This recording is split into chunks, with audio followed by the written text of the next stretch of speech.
আসসালামু আলাইকুম। প্রিয় দর্শক, আমি প্রতিদিন এখানে যে কথাগুলি বলি তার বেশিরভাগই থাকে রাজনীতি নিয়ে। রাজনীতির ভবিষ্যৎ কি, দেশের মানুষ কি চাইছে, সরকার তার কতটুকু পূরণ করতে পারছে, রাজনৈতিক দলগুলো কি করছে, এগুলো নিয়ে সাধারণত কথা বলি। কিন্তু আজকে আমি আমার সাংবাদিকতা পেশা নিয়ে কথা বলবো। এই পেশার একজনের ঘটনা আপনাদের সামনে উল্লেখ করব। তিনি হচ্ছেন বিভুরঞ্জন সরকার। তিনি আমারও সিনিয়র, আমি তাকে বিভুদা ডাকতাম। ওনার সঙ্গে আমার মোটামুটি ভালো একটা যোগাযোগ ছিল, পেশাগত কারণেই ছিল, সে ঘটনা বলব। তার আগে বলে নেই, এই বিভুরঞ্জন সরকারকে শুরুতে কিন্তু আমি চিনতাম অন্যভাবে। আমি যখন ইউনিভার্সিটির স্টুডেন্ট ছিলাম তখন আমরা যাই যাই দিন নামে একটা সাপ্তাহিক পত্রিকা বেরোতো শফিক রেহমানের সম্পাদনায়। সেখানে রাজনীতি নিয়ে এক ভদ্রলোক কলাম লিখতেন, খুবই আলোচিত, সারা জাগানোর কলাম লিখতেন। তার নাম ছিল তারিখ ইব্রাহিম। এই তারপরে জেনেছি আমি, এই তারিখ ইব্রাহিম আর কেউ নন, এই বিভুরঞ্জন সরকার।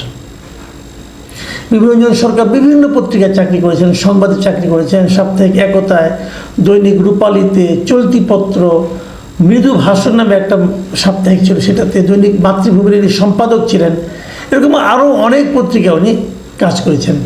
বিভিন্ন পত্রিকা, দেশের সকল পত্রিকা উনি লিখতেন।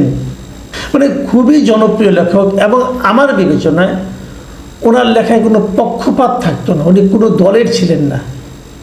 সেই বিভুরঞ্জন সরকার কালকে সকালে বাসা থেকে বেরিয়েছেন 10টার দিকে, আর ফিরে আসেননি। বাসা থেকে বের হওয়ার সময় উনি ওনার মোবাইলটাও বাসা থেকে নিয়ে যাননি। আমি যখন সাংবাদিকতা শুরু করেছি তখন ওনার সঙ্গে আমার যোগাযোগ হয় এবং নানাভাবে বিভিন্ন সময় কথাবার্তা হয়। এবং উনি খুবই রসিক লোক, নিজে গম্ভীর মুখে এমন এমন রসিকতা করতেন যে অন্যরা হাসতেন, কিন্তু উনি হাসতেন না। খুব নীতিবান লোক ছিলেন। এই ভদ্রলোকের সঙ্গে সর্বশেষ আমার যে পরিচয়টা হয় যেভাবে, সেটা হলো উনি তো সর্বশেষ আজকের পত্রিকায় সম্পাদকীয় বিভাগে কাজ করতেন। বিভিন্ন উপসম্পাদকীয় লেখাগুলো উনি সংগ্রহ করতেন, উনি এডিট করতেন, উনি ছাপতেন। ওনার চাপে পড়ে আমি এই পত্রিকায় গত 1 বছর ধরে নিয়মিত প্রতি 15 দিনে একটা করে লেখা দিতাম। এবং প্রতিবার লেখা দেওয়ার সময় ওনার সঙ্গে আমার যে সমস্ত কথাবার্তা হতো, হোয়াটসঅ্যাপ মেসেজ আদান প্রদান হতো, সেগুলো আমি আজকে অনেকগুলি পড়লাম। ওটা পড়তে যেয়ে আমি আরেকবার দেখলাম তিনি কী পরিমাণ রসিক লোক ছিলেন। আমার এই লেখা নিয়ে সর্বশেষ যে লেখাটা ছিল, সেই লেখাটা নিয়ে একটা ঘটনা ঘটেছিল, সেটা আমি আরেকটু পরে বলছি। ওনার সম্পর্কে আরেকটু বলে নিই। তো উনি যে কালকে সকালে বাসা থেকে বেরিয়ে গেলেন, সঙ্গে মোবাইলটাও নেন নাই, কিন্তু ওনার ছেলে আমাকে একটা মেসেজ পাঠিয়েছিলেন যে ওনার বাবা সকালে বেরিয়ে গেছেন, আর কোনো খবর নেই। আমি তারপর বিভিন্নভাবে খোঁজখবর করার চেষ্টা করলাম। আজকের পত্রিকায় যিনি ভারপ্রাপ্ত সম্পাদক কামরুল হাসান, উনি একসঙ্গে আমার কলিগ ছিলেন, এখনও নিয়মিত ওনার সঙ্গে আমার কথাবার্তা হয়। ওনাকে জিজ্ঞাসা করলাম, উনিও বললেন যে ওনারাও সবাই মিলে খুঁজছেন, কিন্তু যেহেতু সঙ্গে মোবাইল নেই, মানে খুঁজে খুব একটা সুবিধা করতে পারছেন না। হাসপাতালগুলোতে দেখেছেন, থানায় দেখেছেন, নানাভাবে যোগাযোগ হচ্ছে। আজকে খবর পেলাম যে ওনার লাশ পাওয়া গেছে মুন্সিগঞ্জে, মানে উনি মারা গেছেন। এই যে মারা গেছেন, উনি আত্মহত্যা করেছেন বলে মনে হচ্ছে। যেটা বাড়ি থেকে বের হওয়ার আগে 10টার দিকে বেরিয়েছেন, তার আগে উনি বিডি নিউজ 24কে একটা লেখা পাঠিয়ে গেছেন। সেই লেখাটার নাম হলো, শিরোনাম হলো খোলা চিঠি। 21 আগস্ট সকাল 9:15টায় উনি লিখেন এবং লেখার নিচে ফুটনোটে লেখেন, জীবনের শেষ লেখা হিসাবে এটা ছাপতে পারেন। 9:15টায় লেখাটা ওনাকে মেল করে দিয়ে বিডি নিউজকে উনি বেরিয়ে গেছেন। বাসা থেকে বলে গেছেন অফিসে যাচ্ছেন, অফিসে আর যাননি, চলে গেছিলেন মুন্সিগঞ্জ পর্যন্ত, ওখানে ওনার লাশ পাওয়া গেছে। এই লেখাটা আপনাদেরকে আমি পড়ে শোনাতে চাই। এটা পড়লে, পুরোটা পড়বো না, আমি বিশেষ বিশেষ অংশ পড়ব। এটা পড়লে আপনি বুঝতে পারবেন আপনারা যে একজন সাংবাদিকের জীবনটা আসলে কী এবং বিভুরঞ্জনের জীবনটা আসলে কী। কয়েকটা জায়গায় খালি পড়ে শোনাই। উনি একসময় খুবই বললাম অনেকগুলি পত্রিকায় চাকরি করতেন এবং তারপর উনি এক জায়গায় লিখেছেন যে দৈনিক জনকণ্ঠ যখন জনপ্রিয়তার তুঙ্গে, তখন প্রথম পৃষ্ঠায় আমার লেখা মন্তব্য প্রতিবেদন হিসেবে ছাপা হতো।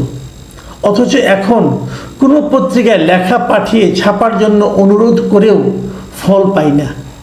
আমার লেখা নাকি পাঠক আর সেভাবে খায় না। এই কথাটা শুনে না আমার একটু খারাপ লাগছে। কেউ অনেক আমাকে উনি বলতেন, আমি বললাম দাদা আমি যে লিখি আমার লেখায় কিছু হয়? তিনি আমাকে ফান করে বলতেন, আপনার লেখা তো পাবলিক পাঠক গোগ্রাসে খায়। আমি তখন বুঝিনি এই খায়টা ওনার মনের কোথায় ছিল। এখন বুঝি নিজের কাছেও খারাপ লাগছে। উনি এক জায়গায় লিখেছেন এই যে মুক্তিযুদ্ধের পক্ষে থাকা এবং একটা ট্যাগিং হয়ে যাওয়া, ট্যাগ লাগাই দেওয়া ওনার শরীরে ওনার নামের সঙ্গে, এগুলো উনি দুঃখ করে লিখেছেন যে শুধু মুক্তিযুদ্ধ ও অসাম্প্রদায়িক গণতান্ত্রিক রাজনীতির পক্ষে অবিচল অবস্থানের কারণে আমাকে আজও আওয়ামী ট্যাগ দেওয়া হয়, কিন্তু আওয়ামী আমলেও কোনো বাস্তব পুরস্কার পাইনি। আমি পেলাম না একটা প্লট, না একটা ভালো চাকরি। উনি কোনো কিছুই পাননি কিন্তু। এবং এই যে কথাগুলো বলছেন, মানে উনি এই পত্রিকা সম্পর্কে, যে পত্রিকা সর্বশেষ ছিলেন সেই পত্রিকা সম্পর্কে বলছেন যে আজকের পত্রিকায় কাজ করছি 4 বছর হলো, এই সময়ে না হলো পদোন্নতি, না বাড়লো বেতন, অথচ জিনিসপত্রের দাম বাড়ছে প্রতিদিন। সংবাদপত্র আর কিভাবে ন্যায়ের পক্ষে দাঁড়াবে ঘরের মধ্যেই যেখানে অনিয়ম? এটা আজকে পত্রিকা একটা নতুন পত্রিকা, হয়তো এই নতুন পত্রিকা পারেনি, তাদেরও তো সামর্থ্যের কথা ভাবতে হবে, তারা হয়তো পারেনি, কিন্তু এই সবই ভাবলাম। কিন্তু সংসারে যে জিনিসপত্রের দাম বাড়ছে, চাহিদা বাড়ছে, এটার সঙ্গে আপনি কিভাবে ম্যানেজ করবেন? তবু তারা পত্রিকায় কিছু টাকা দেয়, অনেক পত্রিকা তো বেতনও দেয় না ঠিকঠাক মতো, তাদের এখানে কিভাবে চলে সাংবাদিকদের ভাবেন একবার। এবং উনি কিভাবে চলতেন শেষ দিকে উনি বলেছেন, ওনার কিন্তু এক ছেলে এক মেয়ে, ছেলেমেয়েরা ভালো লেখাপড়া, কিন্তু ছেলেটা একটু অসুস্থ ছিল, ইঞ্জিনিয়ারিং যদি পাস করেছে, ভালো চাকরি হচ্ছে না, এগুলোও বলেছেন। মেয়েটার কি সমস্যা হচ্ছে, মানে এই সবই উনি ভাবতেন যে এই যে ছেলে মেয়েদের লেখাপড়া এত মেধাবী হওয়া সত্ত্বেও ভালো কোনো জব হচ্ছে না, এর পেছনে সম্ভবত ওনার কারণে হচ্ছে না, যে ওনার নামটা এখন ট্যাগিংয়ে পড়ে গেছে, হয়তো এই কারণে হচ্ছে না। উনি লিখেছেন দীর্ঘ 5 দশকের বেশি সময় এই পেশায় কাটিয়ে সম্মানজনক বেতন ভাতা পাই না। এখন আমার যা বেতন তা বলে কাউকে বিব্রত করতে চাই না, তবে শুনেছি আমার বিভাগীয় প্রধানের বেতন আমার প্রায় দ্বিগুণ। আহা, যদি ওই বেতনের একটি চাকরি পেতাম তাহলেও হয়তো সংসার চালানোর জন্য নিয়মিত ধার দেনা করার পেশাটি আমাকে বেছে নিতে হতো না। মানে আর কিছু টাকা উনি নিয়মিত ধার দেনা করতেন বলে উনি দাবি করছেন, যে উনি বলতে চাচ্ছেন এই ধার দেনা করাই বুঝি ওনার পেশা, কিন্তু তা তো হয় না। এবং সেটাই উনি বলছেন। এবং সর্বশেষ যে ঘটনাটার কারণে ওনার মধ্যে বিশেষভাবে চাপ পড়েছে বলে আমি মনে করি, কারণ এই ঘটনার সঙ্গে আমি জড়িত, সেটা একটু আপনাদেরকে আমি বলবো। উনি এই 15 আগস্টে উনি একটা লেখা ছেপেছিলেন, বলা বাহুল্য আমি একটু বলি। উনি আমার কাছ থেকে এই মাসের শুরুতে 2টো লেখা নিয়েছেন। একটা নিয়েছিলেন 5 আগস্ট উপলক্ষে, বলেছিলেন সরকারের হাসিনা যে পালিয়ে গেল দেশ থেকে, সেই দিবস উপলক্ষে আমি একটা লেখা দিই। এটা 4 তারিখে আমাকে দিতে বলেছিলেন, আমি ওটা 4 তারিখে দিয়ে দিয়েছিলাম, ওটা ছাপা হয়েছিল। এরপর বলেছিলেন যে 15 আগস্ট নিয়ে একটা লেখা লেখার জন্য। 15 আগস্ট এই সময় থেকে সেন্সিটিভ বিষয়। আমি বললাম দাদা আমি এটা কীভাবে, কত শব্দ, উনিও বলে যে যার পায়েন আপনি লেখেন। সেই লেখাটা আমি 14 তারিখ সকালে ওনাকে দিয়ে দিয়েছিলাম, এবং লেখাটা পেয়ে উনি বলেছেন লেখাটা ওনার পছন্দ হয়েছে। কিন্তু আমি দেখেছি পরের দিন আমার লেখাটা ছাপা হয়নি। কেন ছাপা হয়নি আমি ওনাকে জিজ্ঞাসাও করিনি। আমি জিজ্ঞাসা করিনি এই কারণে যে আমি জানি কেন ছাপা হয়নি। পত্রিকা কর্তৃপক্ষ অনেক আগ্রহ নিয়ে অনেক লেখা নেয়, কিন্তু উপরে চাপের কারণে ছাপতে পারে না। সেরকম আমারটা ছাপতে পারেনি, আমি ওনাকেও কিছু বলিনি, পরে পত্রিকার ভারপ্রাপ্ত সম্পাদককে কিছু জিজ্ঞাসা করিনি যে কেন আমার লেখাটা ছাপা হলো না। কারণ আমি জানি, আমি নিজে অনেক দিন পত্রপত্রিকায় চাকরি করেছি, আমি জানি কোথা থেকে কি হয়। অনেক সময় চাইলেও তারা পারেন না ছাড়তে, উপরে থেকে চাপ আসে। এবং এরকম একটা চাপ আমার লেখা না ছেপেও কিন্তু ওনার মধ্যে পড়েছিল। সেটা কি, অপর একজন লেখক মাজহারুল ইসলাম বাবলার একটা লেখা উনি ছেপেছিলেন ওই দিনই, এবং সেই লেখা নিয়ে ওনাকে প্রশ্নের মুখে পড়তে হয়েছিল।